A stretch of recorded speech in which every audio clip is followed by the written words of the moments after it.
देखती आंखों सुनते कानों चौधरी खलील का सलाम। अज का व्लॉग शुरू करने बिल्कुल जी। अज आखिरी दिन है। मुड़ इंशाल्लाह मुड़ साल बाद फिर मेला होगा। तो अज आखिरी दिन का जोड़ा प्रोग्राम है और टोंबी हो रही है। मेरे ख्याल है प्रोग्राम शुरू होया टोंबी दी जड़ियाँ जोगा वग रही हैं। मैं थोड़ी देर पहले मैं इत्थे पहुंचा वा अपने साथ। मैं कहा कि पहला अपने व्यूज़ा नाल मैं थोड़ी हलो हाई कर लवां, उस तो बाद जाके रिकवरी शुरू करने। मेरे बैकग्राउंड देख रहे हो मेला अजे जारी है।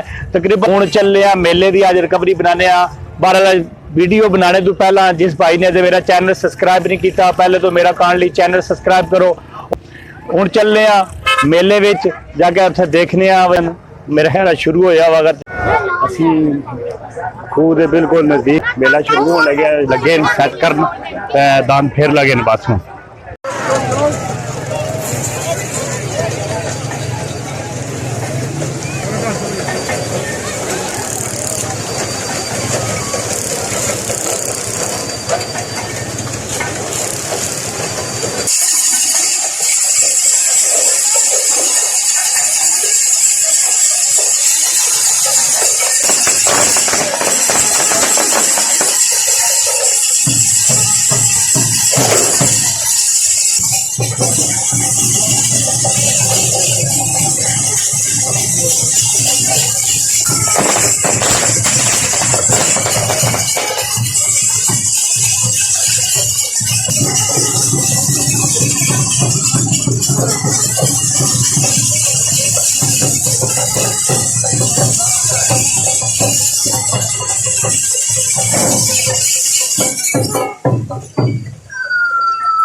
सात मिनट 100 सवा बत्ती फेरई।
लाला यूसुफ जी पेश करो जी हर जोग का ऐलान जी।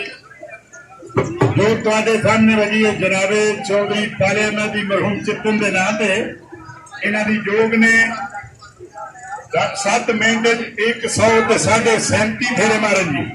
पंजाबी बननगे चौधरी नदीम रशीद टोक साईं पहलवान खान।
चौधरी नदीम रशीद टोक साई पहलवान खान साता काम हुकूमत की तरफ पाबंदी हो गई सिर्फ छणकड़े ते डफ ते हूं तक वगण वाली जोगां च तीसरे नंबर के फेरे 7 मिनट 100 ते पौने 41 फेरे पूरे 41 जी 100 पूरे 41 फेरे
जो ਤੁਹਾਡੇ ਸਾਹਮਣੇ ਪਈ ਹੈ ਜਨਾਬ ਚੌਧਰੀ ਗੁਲਾਮ ਮੁਰਤਜ਼ਾ ਅਬਦੋਟਾ ਇਹਨਾਂ ਦੀ ਜੋਗ ਨੇ 7 ਮਿੰਟ 100 ਤੇ 39 ਫੇਰੇ ਮਾਰੇ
फैसल अली नदल फेरे 136 9वें नंबर पर चोई मोहम्मद हुसैन ककराली हाजी नदीम अहमद डेरा दोनों फेरे 137 8वें नंबर पर चोई तालेमाती मरहूम चित्तर फेरे 137 7वें नंबर पर हाजी इरफान सरदार जाटा चौधरी गुलाम महीउद्दीन नूरा मंडाला फेरे 138 6वें ने चोई नदीम रशीद टोक साई पहलवान खान फेरे 139 5वें ने चोई गुलाम मुर्तजा लोटा फेरे 139 चौथे में चोई मोहम्मद नवाज सैंथल फेरे 140 तीसरे में चोई नदीम रशीद टोक साई पहलवान खान फेरे 141 दूसरे में चोई साहबदाद ककरानी फेरे 145 और पहले में चोई तारक हुसैन मदियाल फेरे 144 अगर किसी को शक है या फर्क है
₹500 ने जवान चौधरी मोहम्मद यूसुफ लोग साई पहलवान खान की जो ₹500 जोग ਤੁਹਾਡੇ सामने लगी है राजा जहानदार खान साहब कालियां वाला इन्हें जोग ने 7 मिनट 100 ਤੇ 32 फेरे मारन दी